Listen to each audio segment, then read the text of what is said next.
מצוקת הדיור עוד רחוקה מפתרון ראוי, אולי למצוקת החנייה יש מענה יצירתי. תכף תראו איך בתל אביב מכניסים 15 מכוניות במקום חנייה אחד. אביב פרנקל היה שם, שלום.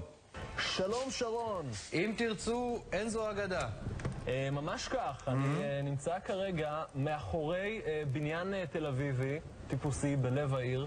אתה רואה, אני נמצא בתוך האוטו, והאזור הזה הוא מאוד צר. אבל באזור הזה שאנחנו מתקרבים אליו, יש לא פחות מ-15 חניות שונות.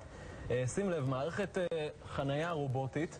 נשתחל החוצה, הופה! ואם יניב הצלם יוכל להסתובב, הוא יראה איך החניה ככה עולה לכיוון שלנו ומכינה את עצמה לקליטת המכונית. ומהשלב הזה הכל קורה לבד או ש...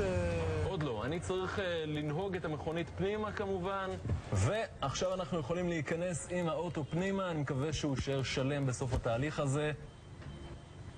3, 4, זהו זה. אוקיי, בשלב הזה אני יוצא מהמכונית שרון ואני חוזר לפאנל הזה, וממש עוד כמה שניות האוטו ייעלם לו מתחת לאדמה. אנחנו מציגים את הצ'יפ האלקטרוני שוב פעם. אוקיי, והנה אתה רואה, המכונית מתחילה להיעלם מתחת לאדמה. זה עניין של כמה דקות, המערכת תמצא לה מקום חנייה פנוי ותשים אותה מתוך 15 חניות שנמצאות כאן מתחת לאדמה. וכמה מקומות היו לדיירים שם בלי המערכת הרובוטית הזאת?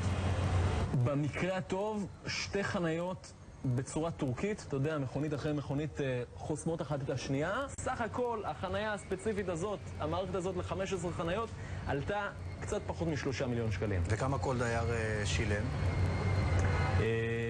יש כאן, העניין במקום הזה, שזה בניין לשימור, והיזם קיבל 8 דירות חדשות לבנייה. כל הדירות האלה קיבלו חניות חדשות כאן מתחת לאדמה. מי מהדיירים הוותיקים שרצה לקנות חנייה היה צריך לשלם ליזם 300,000 שקלים. וכשאתה רוצה להוציא את המכונית, תהליך היציאה פשוט יחסית, או איך זה עובד? אז כשאני רוצה לקרוא לאוטו, אני שוב פעם ניגש אל הפאנל הזה, אני שוב מעביר את הצ'יפ.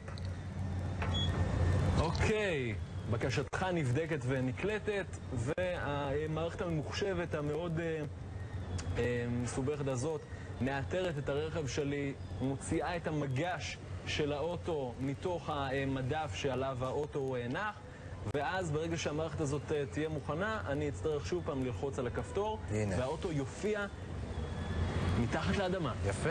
שוב מתברר שגם לבעיות גדולות יש פתרונות אם מחפשים טוב, אפילו מתחת לאדמה. תודה אביב. תודה שרון.